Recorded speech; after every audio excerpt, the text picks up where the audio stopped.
Assalomu alaykum. Hyundai Granger AGG avtomobilimiz 2012-yil 177 kilometr yurgan. Yoqilg'i benzin, 3 ob'yom akalar, Granger AGG 300.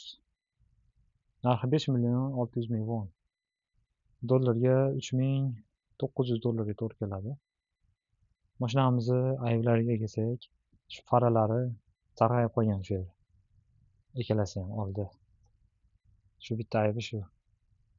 Bir ikkita joyda kraska tegan joylari bor, unaqa strashniy avariya emas. Ichiga qo'ygan. Granger to'rala sidinasi isitadi. Rullar ichida elektronik sidina. Granger minganim uchun yoddan bilaman, nima qanday funksiyalari borligini. Bu premyer pozitsiyasi akalar. Kimga kerak bo'lsa, aloqaga chiqib ko'rasizlar. 5.600.000 won.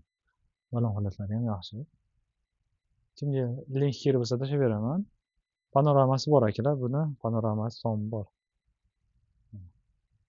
Kimga kerak bo'lsa, premyer, qora, boomer tashlab beraman. Grangerni yaxshi ko'radi hamma o'zbeklar. Bemalol ko'rasizlar, avariyasi yo'q.